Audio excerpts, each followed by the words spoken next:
esperanza sobre todo para poder trabajar en la sesión de hoy, que es bien interesante. Pero antes, quisiéramos que recordáramos un poquito sobre la sesión anterior. Quisiera que alguno de ustedes, que estuvo en la sesión anterior, que trabajó el ejercicio del mundo vital, que le dedicó su tiempo, que lo reflexionó, nos contara y nos hiciera un pequeño resumen para que quienes no asistieron y los que también asistieron, pero podamos recordarlo mejor, de qué se trató. A ver, ¿quién quiere? O yo les pregunto. A ver.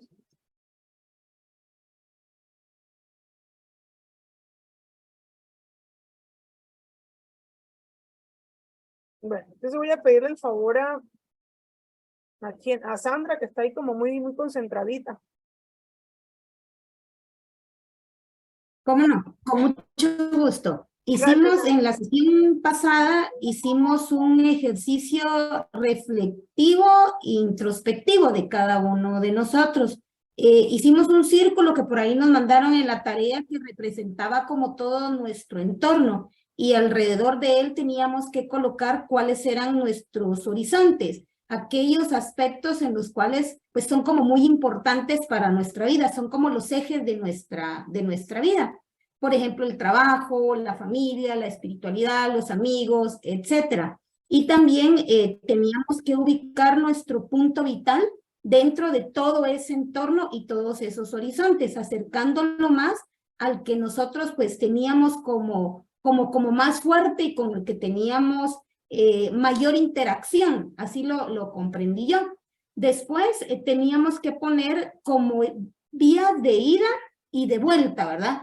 En este momento, cómo yo recibo y cómo yo entrego a cada uno de esos horizontes, qué estoy recibiendo y qué estoy entregando a cada uno de esos horizontes.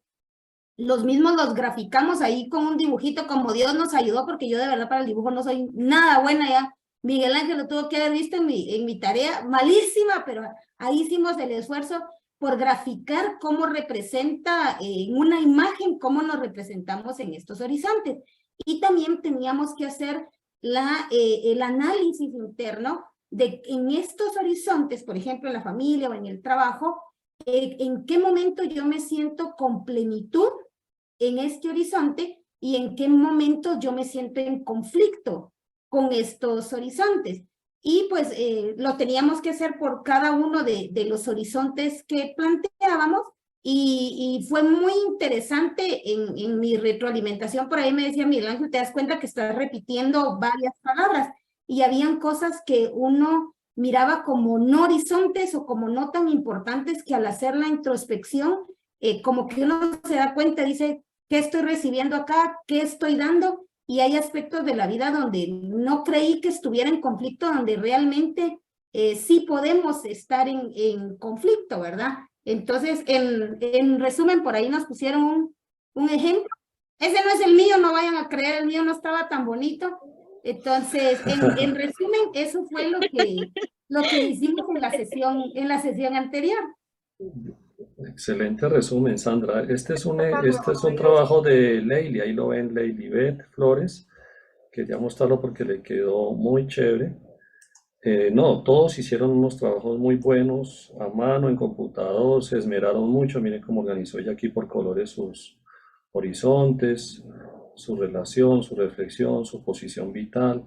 Bueno, un trabajo excelente. Este es el resultado de lo que Sandra nos acaba de decir. Y hay otros que son más hechos a mano también, que les quedaron muy bien. Digamos que gráficamente pues es bonito que queden así, pero también lo importante es la reflexión, la autoevaluación que hacían con el mundo vital. Tal vez otra persona, Lice, que nos diga cómo relaciona este ejercicio con, qué tendrá que ver esto con los proyectos participativos, por qué hacer ese ejercicio. Alguien que responda a esa pregunta. Quisiera pedirle, de eso hablamos nosotros en el grupo 2, no sé, el grupo 2, quién nos quiera aportar sobre esto, qué relación tiene nuestro mundo vital con los proyectos participativos, con la planificación. A ver, vamos aquí. A ver, ¿quién abrió por allí el micrófono?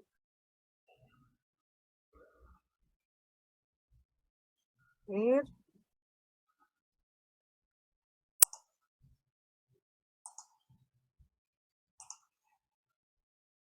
No me digan que ninguno. Me hagan pasar penas, muchachos. Mientras ahí voy proyectando otro trabajo que quedó muy bonito de los compañeros.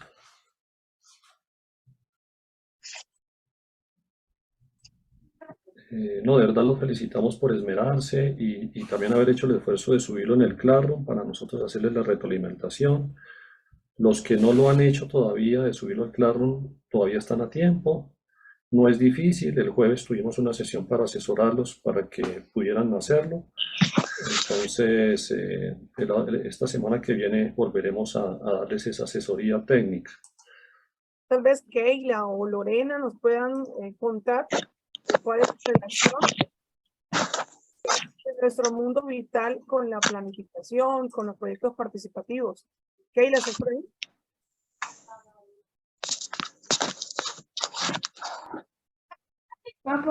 Ay, ¿quién le dijo tu computadora? Keila. Ay, sí. Hay varios micrófonos Día, abiertos. Lisset, María Lisset, Sí, buen día. habla Enrique Hernández. Sí, Enrique, cuénteme. Puedo dar, no sé si puedo dar yo la, Sí, claro que sí, claro que sí. Por desde supuesto. el punto de vista de la planificación de un proyecto, es necesario siempre pues tomar en cuenta todas las variables que pueden afectarlo, ¿verdad? Espérate, perdón, Enrique, disculpa que sí. interrumpo. Diga. Nosotros hicimos una recomendación desde la clase anterior de tener los micrófonos apagados. Entonces, por favor, René, Mike Martínez, ¿quién más falta allí? Creo que ya. César Torres, si puedes apagar tu micrófono y vamos a dejarle solo a Enrique, que era el que estaba haciendo el aporte. Gracias. Sí, gracias. Lo que comentaba yo es que el conocer los horizontes y nuestra posición vital, ¿verdad? Prácticamente nos sirve cuando queremos hacer un proyecto de cualquier tipo de proyecto, ¿verdad? Para saber en qué condición nosotros inicialmente estamos, ¿verdad? Es como nuestro punto de partida. Y también nos permite, la relación que le veo, pues, es que siempre tenemos que conocer todas las variables que van a afectar al proyecto, ¿verdad? Así como hacia dónde queremos nosotros, cuál va a ser nuestro objetivo, que en ese caso va a ser el horizonte al que nosotros más nos vamos a enfocar, ¿verdad? Porque a veces se dan situaciones que queremos hacer un proyecto, llegar a una meta, pero nos distraemos en situaciones que nos desenfocan, ¿verdad? Y eso hace que al final perdamos la meta que nosotros deseamos. Entonces, esa es la relación que le veo, o sea, enfocarnos a un objetivo principal que es el que va a tener el proyecto en sí, ¿verdad? Y pues definir cuáles van a ser los conflictos que podemos tener y pues también las fortalezas que podemos tener, ¿verdad? Para ver qué tenemos que reforzar, ¿verdad? Esa es mi apreciación, ¿verdad? De la relación del tema que vimos la semana pasada. Gracias. Gracias, Enrique. Muy amable. También es importante ya para que Miguel, demos inicio a Miguel, que ya vamos en el tiempo indicado. Es importante lo que decía Enrique también recordar que nuestro mundo vital siempre está entrelazado con el mundo vital de quienes me rodean. Y si yo quiero hacer un proyecto participativo, entonces no solo debo tener en cuenta lo mío, sino también lo de los demás. Recordemos que todas mis actividades, mi vida está siempre entrelazada, siempre será un tejido humano el que habrá, y por eso es importante, así como yo analizo y tengo cuidado con mi mundo vital, tener en cuenta el mundo vital del que está a mi lado. No podemos pasar por encima de esas personas en todas las circunstancias, sino que tenemos que llegar siempre a un diálogo. Y de ahí surgen los proyectos participativos, la planificación participativa, porque no solo estoy teniendo en cuenta mi mundo vital, sino también el mundo vital de los demás. Perfecto, Lisset. Muy bien, pues era necesario hacer esta memoria de nuestra clase anterior. Ahora nos interesa, ya con 50 personas en este momento en la sala, incluyendo los profesores, iniciar la clase número 2. Ustedes saben que hemos dicho que este es un curso taller, donde no solo damos conferencias, sino va acompañado de una práctica. Solamente metodológicamente los proyectos se aprenden haciendo, ¿cierto? Haciendo la experiencia.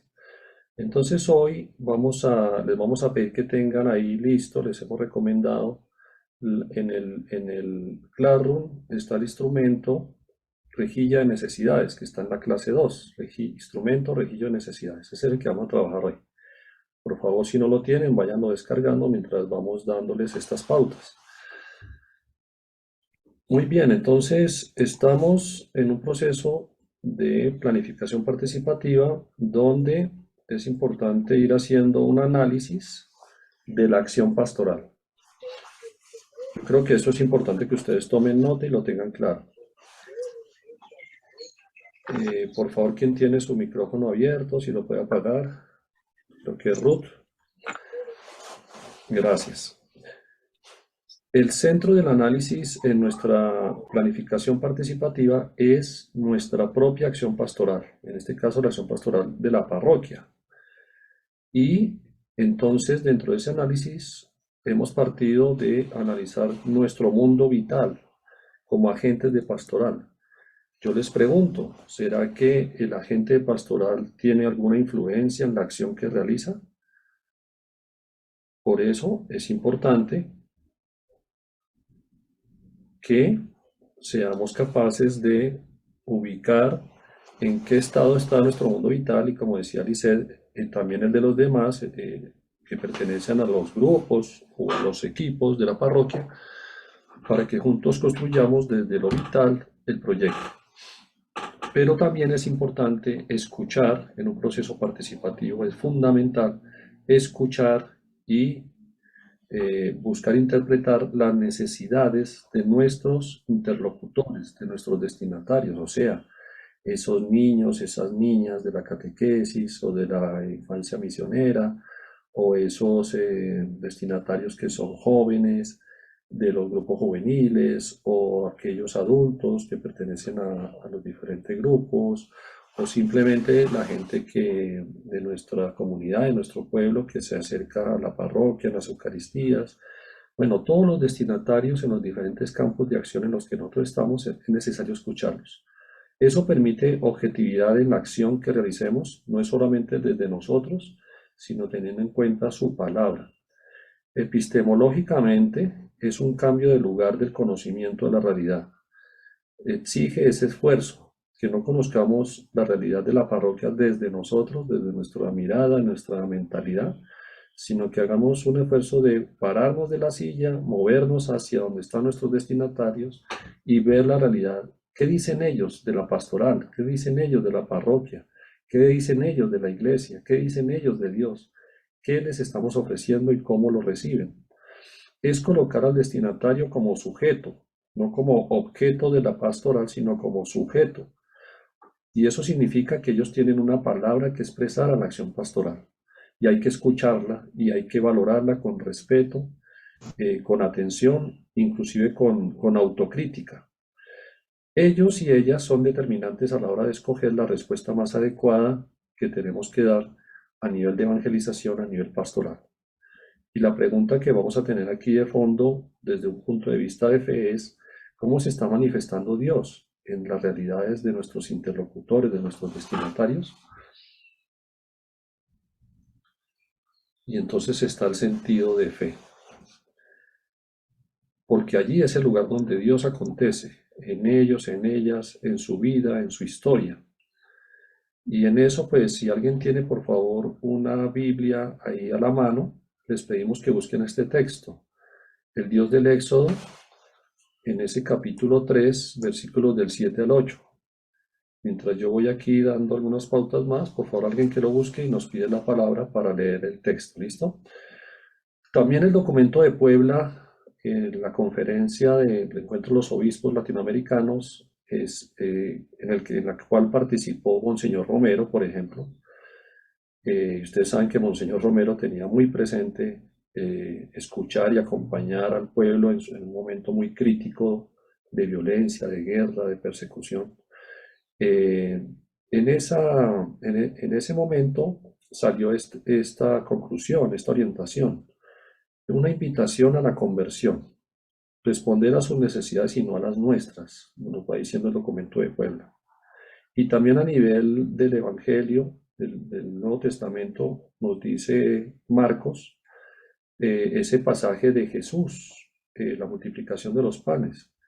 Y entonces les hace ese llamado a los discípulos: dadle vosotros de comer, dadle vosotros de comer. Entonces es atender las necesidades de nuestros destinatarios. Sí, Laura, ¿tienes el texto? ¿Quieres leerlo?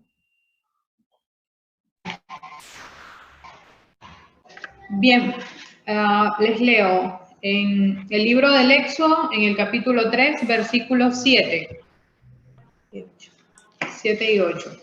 Yahvé dijo: he visto la humillación de mi pueblo en Egipto, y he oído sus quejas cuando lo maltrataban sus mayordomos. Me he fijado en sus sufrimientos y he bajado para liberarlo del poder de los egipcios, para hacerlo subir de aquí a un país grande y fértil, a una tierra que emana leche y miel, al territorio de los cananeos, de los heteos, de los amorreos, los fereceos,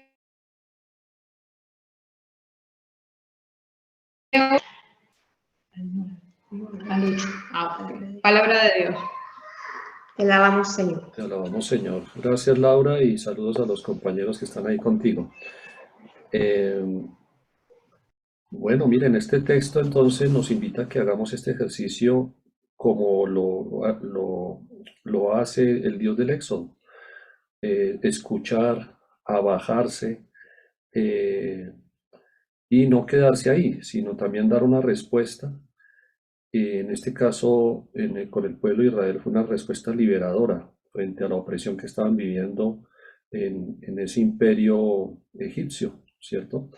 Entonces nosotros asimismo hacer este ejercicio de, no solo hoy, sino es una invitación a hacerlo constantemente, a tener esta actitud del Dios del Éxodo, ¿cierto?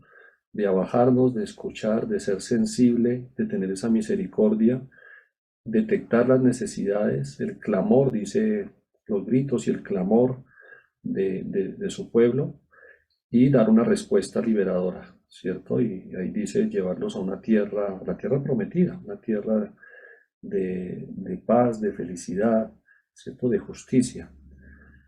Y asimismo la actitud de Jesús, que no se queda solo dando su predicación, su discurso, sino tiene también la sensibilidad de darse cuenta que la gente tiene hambre y movilizar a toda la comunidad para crear esa fraternidad real, en la que sepan compartir el pan y el pescado como hermanos.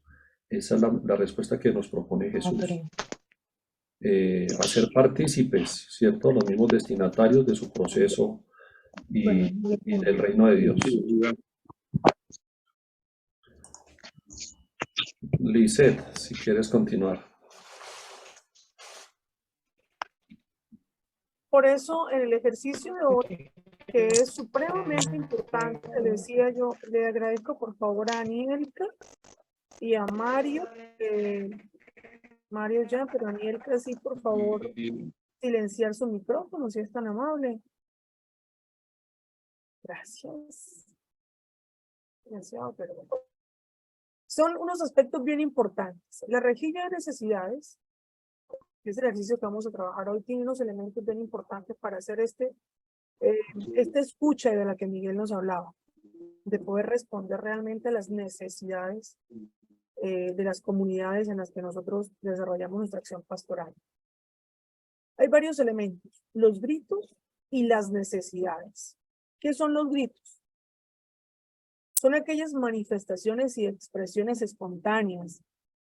Nosotros, ¿cómo las recepcionamos? ¿Cómo las recibimos? Entonces nosotros lo que hacemos es escribirlas en los términos que el pueblo, la comunidad, nuestro grupo lo dice.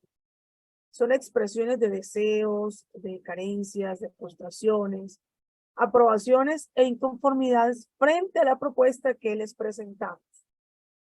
Recuerden, son aquellas necesidades frente a la acción pastoral, frente a ese grupo al que asisten, frente a la pastoral juvenil, frente a la pastoral de liturgia, frente a la pastoral de los enfermos. El peligro está en colocar mi propia palabra, más palabras que gestos, o empezar a precipitarnos a interpretar antes de escuchar. ¿Por qué dice que el peligro es colocar nuestra propia palabra? Porque a veces decimos, no, el joven me dijo que estaba aburrido, o no, es que los muchachos están aburridos. Pero bueno, pero ¿cómo se lo dijeron ellos?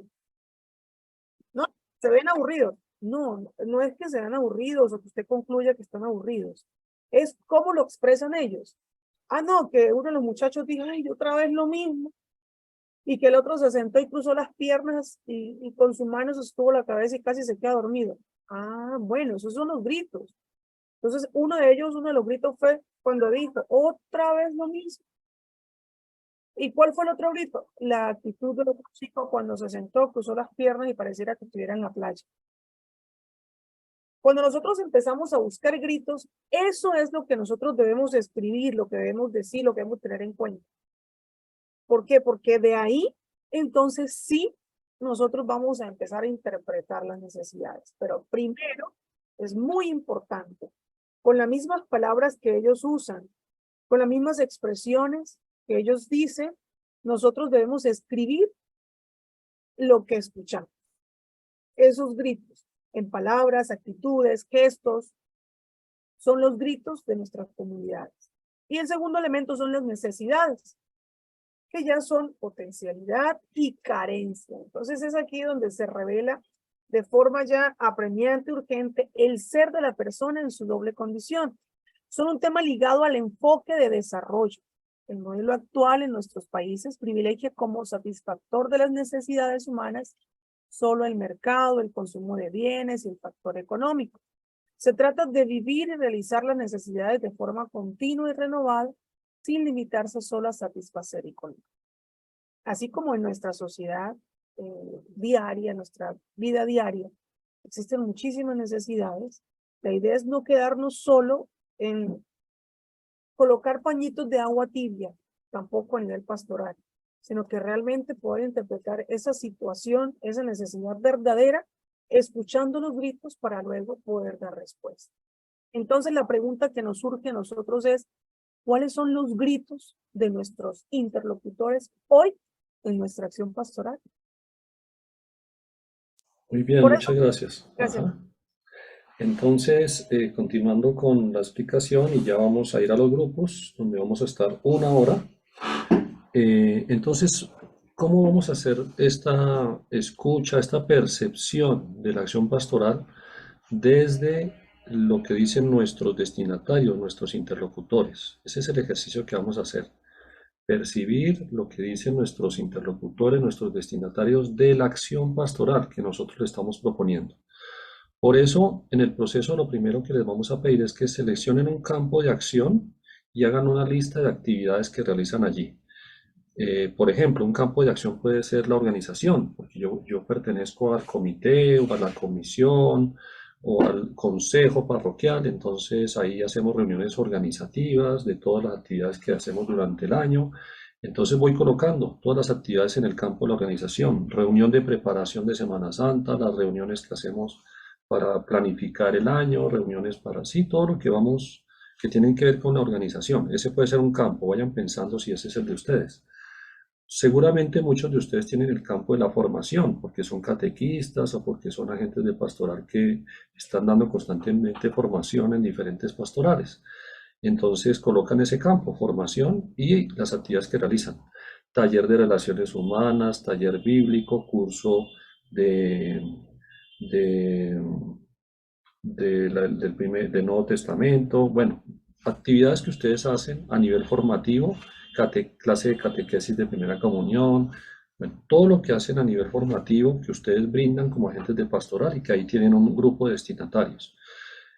Puede haber un campo también de animación en la parroquia, de las celebraciones, porque soy ministro de la Eucaristía o participo en el Ministerio de Música o soy acólita, entonces ese es el campo celebrativo, celebración de la liturgia y toda la parte celebrativa, la Semana Santa, las novenas. Entonces ahí coloco eso, campo de celebración, coloco las Eucaristías semanales, celebraciones de la Semana Santa, las fiestas patronales, bueno, yo no sé, las actividades que ustedes coloquen ahí a nivel celebrativo. Puede haber un campo misionero también, porque mi actividad es más salir, hacer visitas a los enfermos, visitas a las comunidades, ayudar a organizar una serie de proyectos en función de promover a los pobres, en fin, entonces todo eso serían las actividades del campo de misión. Y pueden haber otros campos. Ustedes piensen en qué campo es en el que tengo la mayor número de actividades y escogen ese campo y donde tienen mayor contacto con sus destinatarios. Segundo, evocar, o sea, volver a recordar esas actividades que ustedes han hecho, traer aquí ahora a las personas, grupos, instituciones con las cuales llego con mi acción pastoral, al fruto de esas actividades. Al hacer ese evocar, entonces escuchar y empiezo a escribir los gritos. Descubrir cómo esos interlocutores tienen su grito, su palabra, sus demandas que retan a mi acción pastoral cuando realizábamos esas acciones, esas actividades.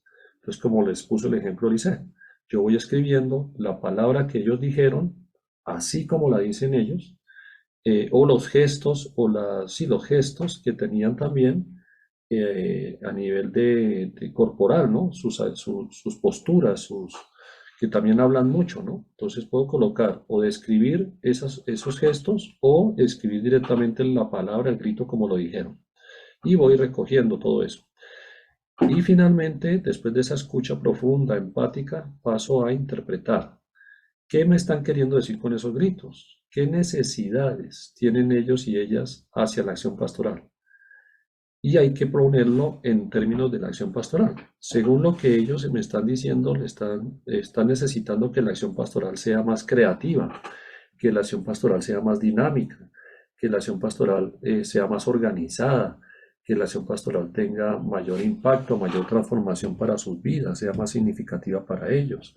Están pidiendo la acción pastoral que los escuche más, que los valore en su palabra, que les dé mayor participación.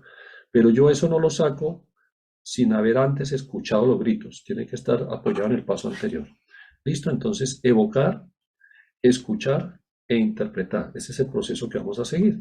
Y eso lo vamos a trasladar a por eso se llama la rejilla de necesidades, porque es esta rejilla, esta cuadrícula que nos va a servir para hacer el ejercicio. Escogemos un campo, escribimos las actividades, ahí está el campo de la formación, después hacemos la escucha de los gritos y finalmente interpretamos de esos gritos cuáles son las necesidades. ¿Listo? Entonces, este es el ejercicio, ese es el instrumento que ustedes tienen en este momento en su Classroom. Si alguno no lo tiene, pues ahora en los grupos de vida nos dicen para nosotros ver cómo les ayudamos. Entonces vamos a tener una hora, Aurelio. Ahora te pido la ayuda para que, por favor, nos envíes a los 3 grupos. Son las 9:30 allí en Centroamérica. Vamos a estar hasta las 10:30, una hora. Y allí, pues, con los acompañantes, los docentes, les seguiremos orientando. Miguel, es importante que por favor las personas que aún no se han identificado con el grupo lo hagan. ¿Por qué? Porque así será más fácil enviarlos a los grupos. Está Álvaro Javier González, Carmen Rodríguez, Estela Guzmán, Hazel Ikerson, Jenny Ramírez, Mario Urbina, Mercedes Elizabeth Hernández, Mike Martínez, Ruth Ventura, Estela Campos, que no tienen el número del grupo al que pertenecen, entonces van a quedar volando. Va a ser muy difícil poder enviarlos a un grupo, entonces les agradecemos cambiar su nombre colocando antes del nombre el número del grupo al que pertenece. Muy bien, Aurelio, vamos a los grupos. A Juan Manuel, que está en mi grupo, grupo 1, Juan Manuel, allí te respondo la pregunta que tengas. Bueno.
¿Cómo están? ¿Cómo les acabo de ir en sus grupos?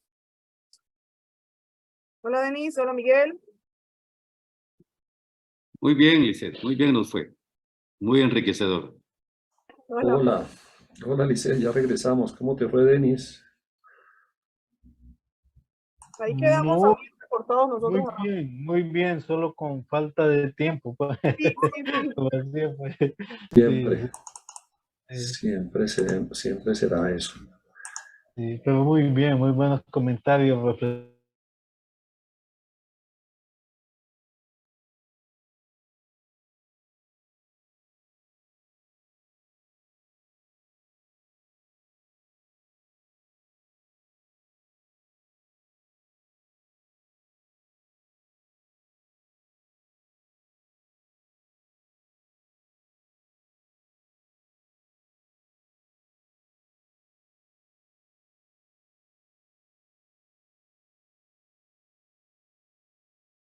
¿Qué sucedió? Nos enviaron a salas de grupo otra vez. Miguel, no te escucho. Estamos apenas 10. Algo pasó. Sí, sí, nos fuimos a grupos otra vez. Aurelio, ayúdanos, por favor, a que vengan todos a la sala principal. Hubo un tema ahí técnico.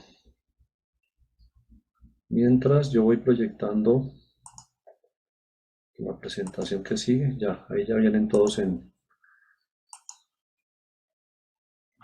De nuevo, sí. Ya Bueno, regresé. estamos aquí de nuevo en la sala principal. Esperamos que el tiempo, el ejercicio en los grupos de vida ha sido enriquecedor.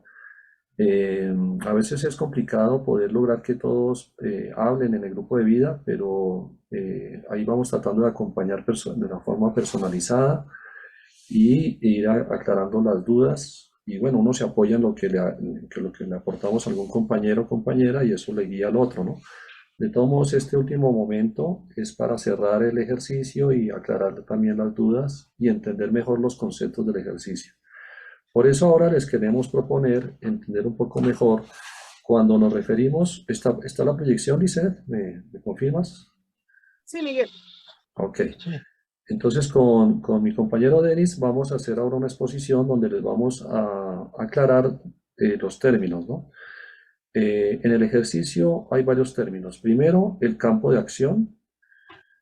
Todos nosotros hacemos nuestra acción pastoral y podemos estar como agentes de pastoral trabajando en varios campos de acción.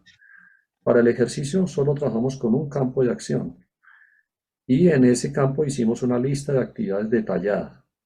Pero pues, si ustedes quieren ampliar el ejercicio pueden hacer otro campo de acción y hacer su lista de actividades y seguir haciendo el ejercicio, los gritos, lo van colocando en paralelo, ¿no?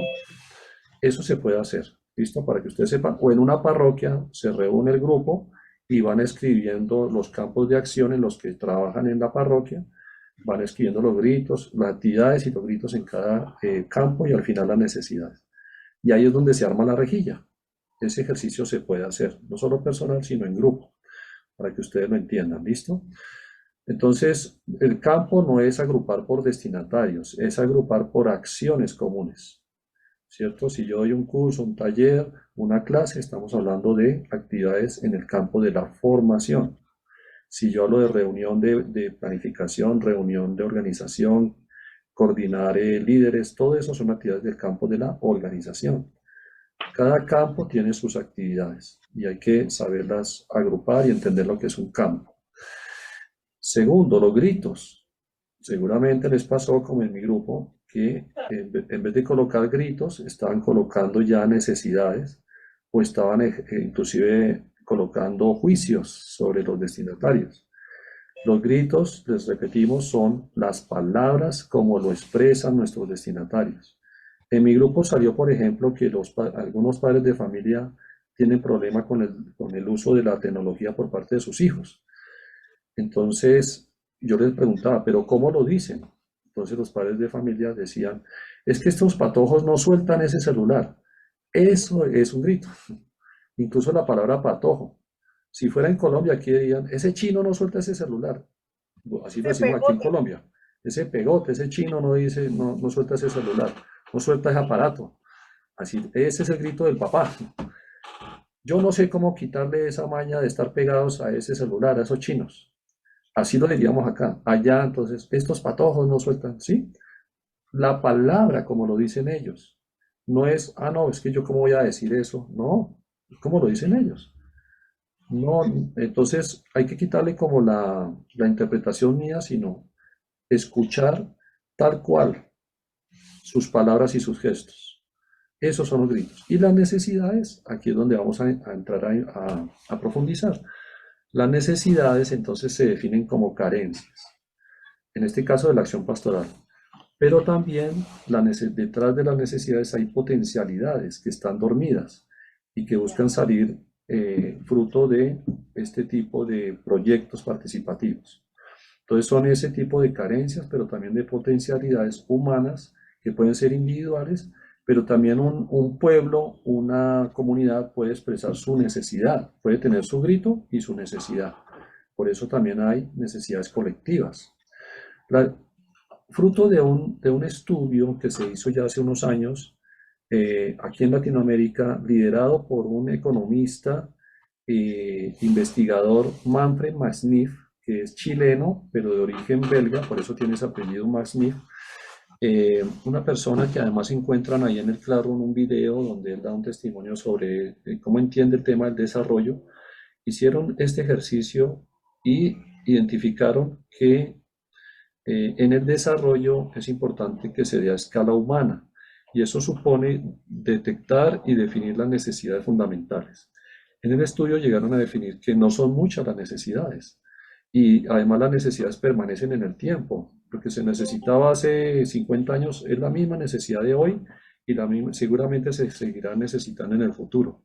¿Quién de nosotros no necesita de la subsistencia, de la protección, afecto, entendimiento, participación, ocio, creación y la necesidad de tener una identidad, la necesidad de la libertad y la necesidad de la trascendencia? Estos son el grupo a la conclusión a la que llegaron, no son más las necesidades, según esta investigación. En cambio, hay que diferenciar que esas necesidades se expresan en el ser, en el tener, en el hacer y en el estar. Por ejemplo, la necesidad de afecto se puede expresar en el ser, ¿cierto? En la autoestima, en el respeto, ¿cierto? Pero también el afecto se puede expresar en que yo necesito tener amistades, tener pareja, tener alguien o algo con lo cual yo pueda expresar ese afecto. O tal vez la necesidad se puede expresar en el hacer. Yo necesito afecto y expresarlo en cuanto a acariciar o expresar emociones o compartir o cuidar o apreciar y otros verbos, otras acciones. O también en el estar.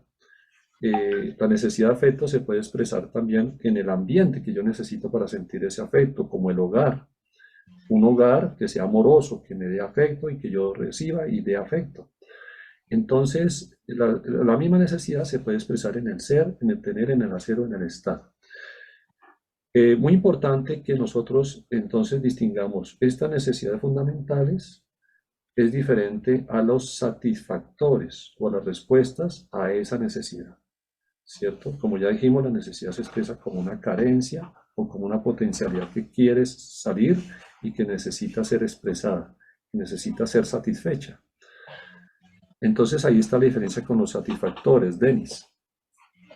Sí, muy interesante lo que Miguel está comentando, porque a veces nosotros no tenemos una relación o conocimiento o diferencia entre necesidad y satisfactores, y no entramos a la necesidad específica, sino que nos quedamos respondiendo únicamente a los satisfactores.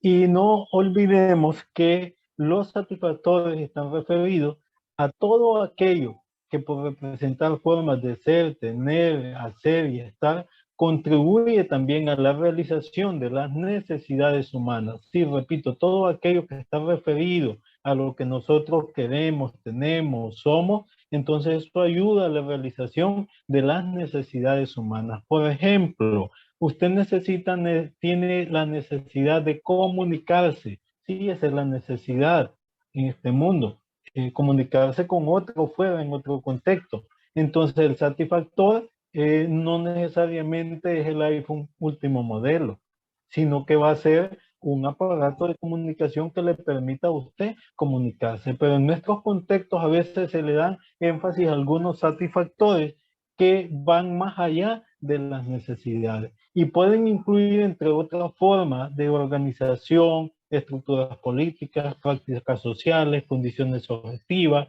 valores y normas. En síntesis, los satisfactores están muy relacionados a los entornos de nuestra cultura. Los satisfactores están muy relacionados al ambiente mismo en los que nosotros estamos viviendo y en lo que nos estamos realizando.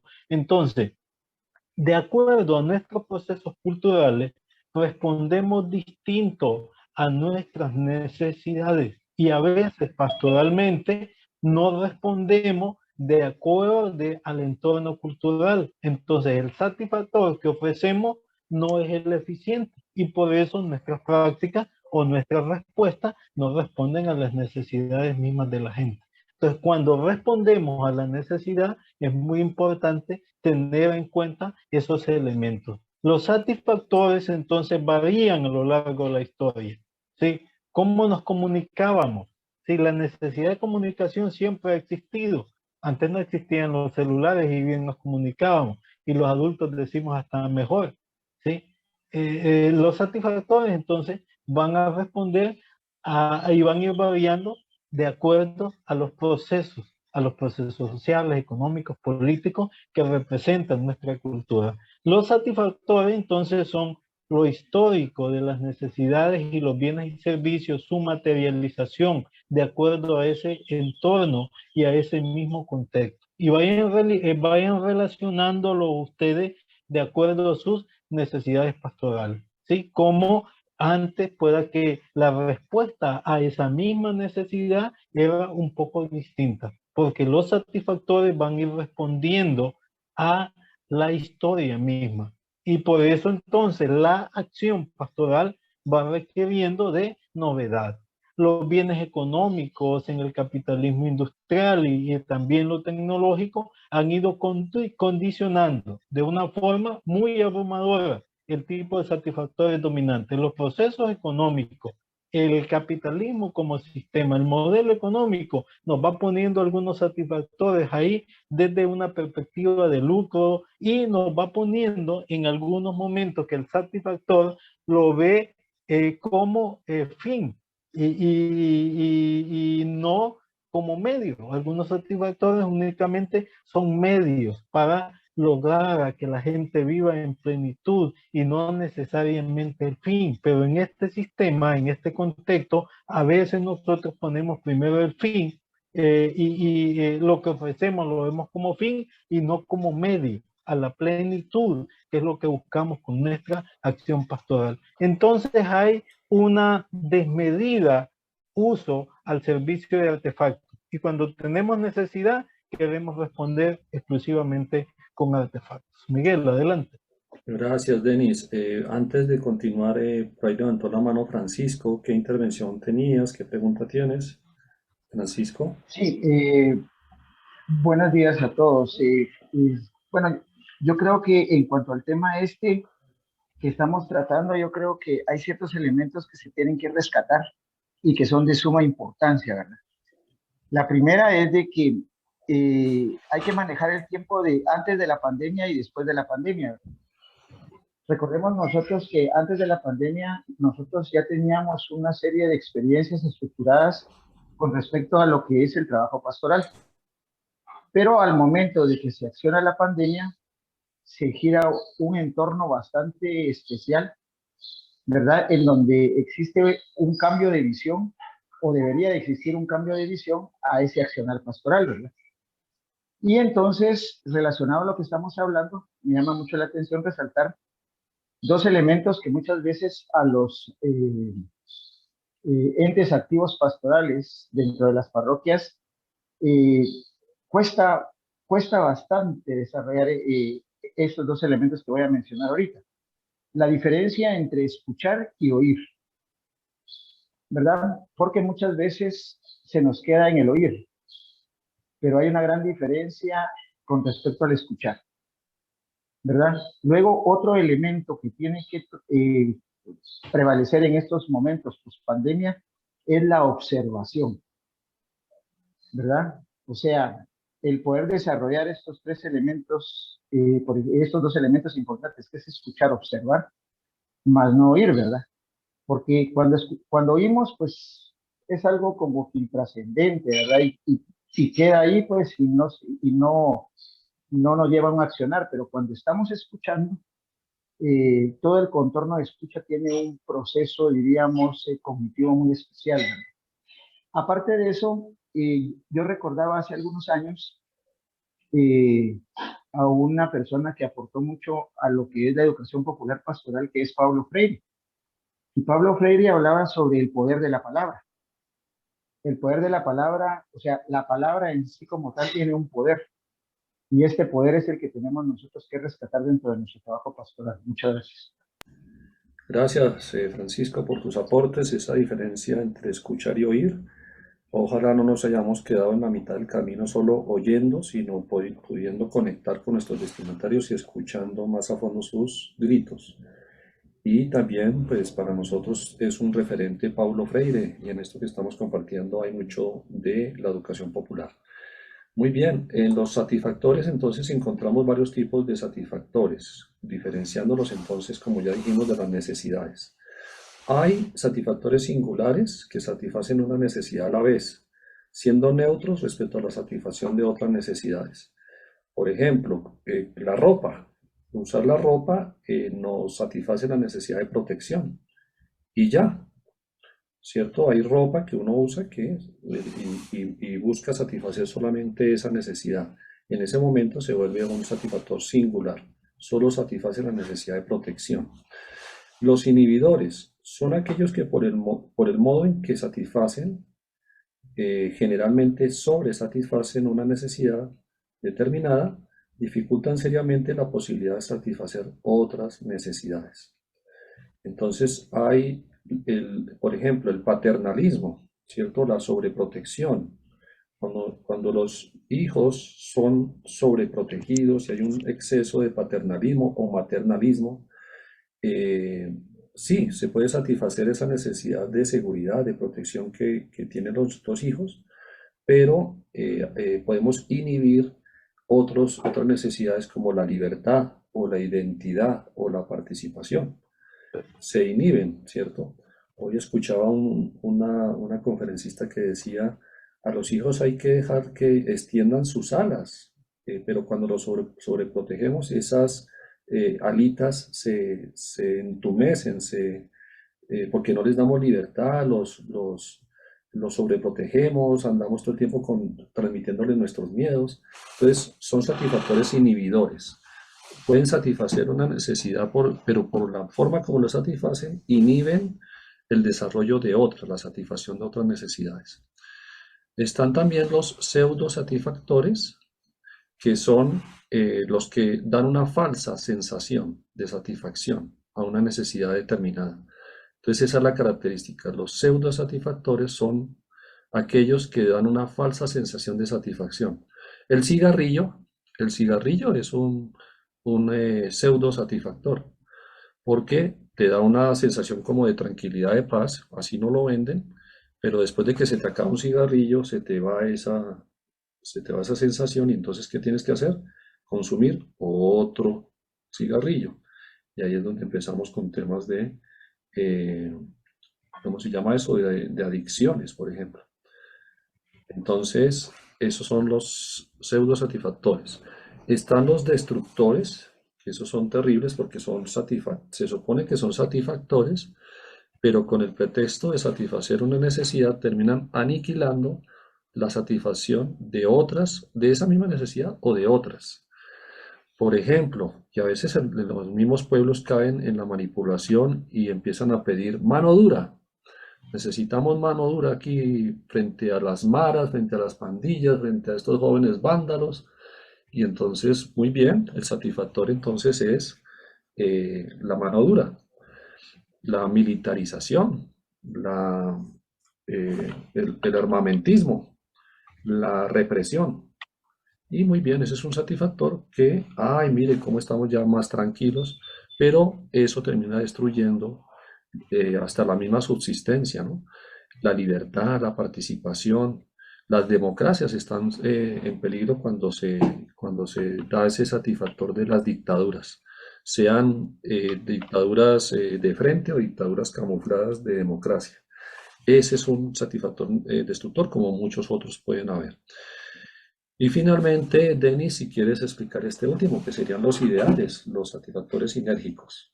Exactamente, eso es lo que pretenderíamos, que con nuestras acciones pastorales, que desde los modelos existentes de gobierno, de modelos de relaciones sociales, modelos pastorales, brindemos satisfactores muy sinérgicos. Y esos satisfactores sinérgicos son aquellos que por la forma en que satisfacen una necesidad determinada, van a estimularnos y van a contribuir la satisfacción simultánea de otras necesidades. Entonces estos sinérgicos son como más integrales y no responden a necesidades muy particulares, ni a políticas, ni como dice Félix, ni a ideologías, porque Félix nos preguntaba, ¿será que solo el capitalismo influye negativamente o hay otras ideologías? Claro que sí, que ofrecen algunos tipos de satisfactores, pero esos satisfactores no son sinérgicos y como decía Miguel, terminan destruyendo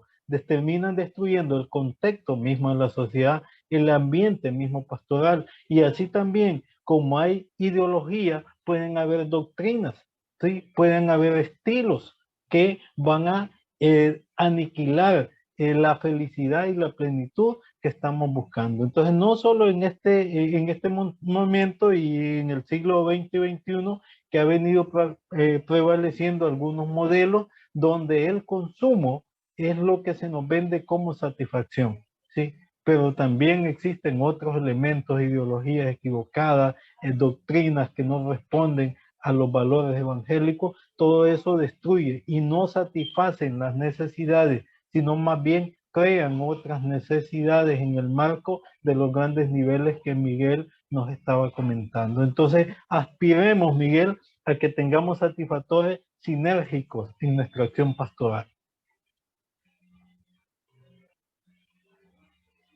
Sí, Denis, así es. Esa es la invitación, ¿no? De tener la capacidad de buscar respuestas, porque al final los satisfactores son una respuesta, en nuestro caso pastoral, que no solo respondan a una necesidad, sino que logren responder simultáneamente, contribuyan a la satisfacción de varias necesidades. Y eso requiere de analizar, pensar muy bien la respuesta que damos, ¿cierto? Y ser autocríticos y autoevaluar. Y todo parte de la escucha, como hicimos en el ejercicio de hoy, de los gritos, de ponernos en sintonía con nuestros destinatarios. Para terminar, les queremos invitar, y tal vez con Lisette, algún compañero y una compañera que quiera acompañarla a ella en la lectura de una parábola muy bonita, que además la van a encontrar en el Classroom, que se llama Los sonidos de la selva. Entonces, Lisette, si quieres yo la proyecto y Sí, por tú la favor. vas orientando. Muy bien. ¿Y quién ¿Quién la quiere leer conmigo? quién la quiere leer con ella? Se van alternando la lectura. Y con eso cerramos y nos encontramos el próximo sábado. Recuerden subir este ejercicio a la rejilla en el Classroom, por favor, para seguir deshaciendo la retroalimentación. Nos encontramos el jueves, los que quieran, para orientarles el tema de Classroom. Ahí está ya. ¿Nadie con quiere leer conmigo? René levantó la mano ahí. Ok, René, gracias. Parábola del buen líder. Los sonidos de la selva.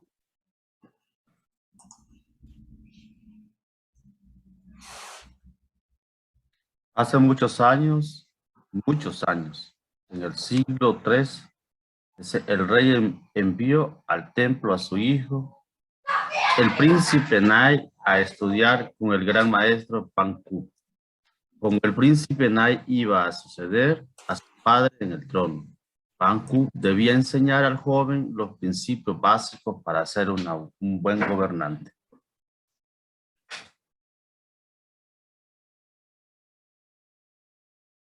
Cuando el príncipe llegó al templo, el maestro lo envió solo a la selva. Después de un año, El príncipe debería regresar y descubrir los sonidos de la selva. Cuando el príncipe regresó, el maestro le pidió que descubriera todo lo que había escuchado. Maestro, respondió el príncipe, pude escuchar a los pájaros cantar, a las hojas crujir, a los colibrí gorgorear y a los grillos chirriar, a las ovejas zumbar y al viento susurrar y gritar.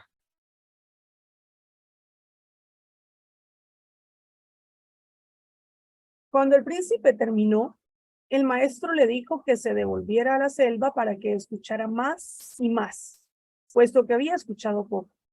El príncipe quedó desconcertado con la petición del maestro. ¿Acaso no había descubierto ya todos los sonidos?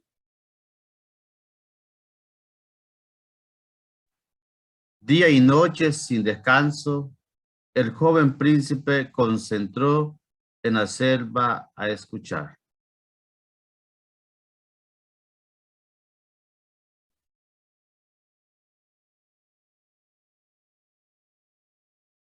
Una mañana, mientras se encontraba silencioso entre los árboles, comenzó a identificar sonidos débiles diferentes a aquellos que había escuchado antes. Entre más los escuchaba, más claros eran. Un sentimiento de claridad lo envolvió.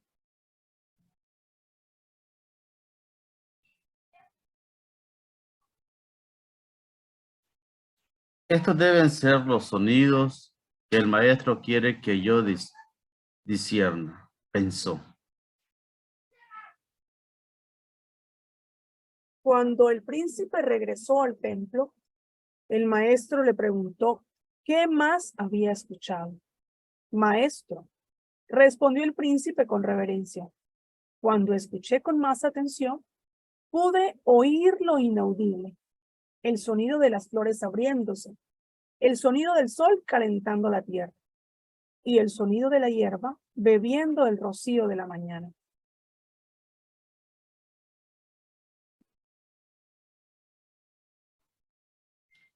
El maestro asintió con aprobación. Oírla lo inaudible, enfatizó. Es una disciplina necesaria para ser un buen gobernante.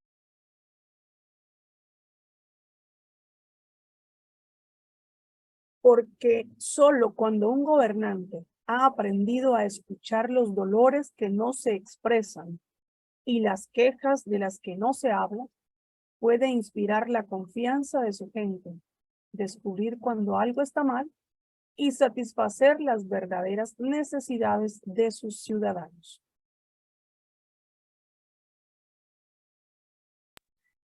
La destrucción de los estados se origina cuando los líderes solo escuchan palabras oficiales y no penetran profundamente en las almas de su gente para escuchar sus verdaderas opiniones, sentimientos y deseos.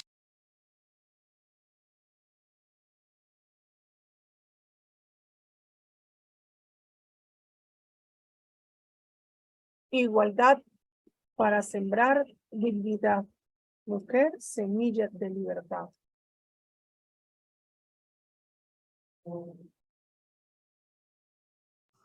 Escuchar tanto el clamor de la tierra como el clamor de los pobres, nos dice Laudato Si, el número 49. Bueno, pues esto era lo que queríamos compartirles en la clase de hoy, dejarles esta pequeña reflexión sobre el liderazgo, lo que significa ser agentes de pastoral, como laicos, como sacerdotes, como frailes, en el acompañamiento a las comunidades, muy importante para los proyectos participativos, tener esa capacidad de escucha, esa sensibilidad empática con nuestros destinatarios, captar sus gestos, sus palabras. Yo creo que después de este ejercicio a uno se le abren los poros, se le abren los oídos, los sentidos. Esperemos que esta semana estén muy atentos a ir captando esos gritos, esas necesidades, saberlas interpretar y poder ir trayendo esa información aquí al curso para poder hacer un buen ejercicio de un proyecto participativo que ofrezca una respuesta como un satisfactor sinérgico un satisfactor adecuado a necesidades realmente importantes y sentidas por nuestros destinatarios, por esos niños, jóvenes, adultos, adultos mayores. Y ahí salía al final de la parábola también los gritos de nuestra Madre Tierra. Y yo sé que en este grupo hay mucha sensibilidad por el carisma franciscano a responder también desde JPIC y otras formas, otros satisfactores, a esa necesidad de la Madre Tierra y los más excluidos, los más pobres en nuestras comunidades. Entonces esa es la reflexión que queremos dejarles hoy. Esta semana, si quieren volver a hacer el ejercicio con más silencio, con más concentración durante la semana, encuentran en el Classroom también el módulo de lectura donde puedan profundizar, leer el contenido de esta clase. Y también hay ahí un video para que lo puedan ver. Y con esto entonces cerramos hoy la clase y nos encontramos el próximo sábado. Les agradecemos, vamos avanzando en este curso. Hoy hubo una muy buena asistencia, muy buena participación. Y entonces estamos atentos, nosotros los profesores, a atender cualquiera de sus inquietudes durante la semana. Recuerden, el jueves volvemos a tener en ese horario de las 7 de la noche, de las 6 de la tarde, hora de Centroamérica, 7 de la noche aquí de Colombia, ese espacio de asesoría técnica para el manejo del Classroom y de estas plataformas, que sabemos que a algunos les cuesta un poquito y ahí les podemos seguir asesorando y ayudando. Es un espacio libre, los que quieran asistir, ahí estará ese espacio esta semana. Un abrazo y gracias por la participación, por estar presentes y ir haciendo este camino con nosotros. Cuídense mucho. Gracias por todo igual. Gracias, nos vemos. Gracias. Feliz fin de semana.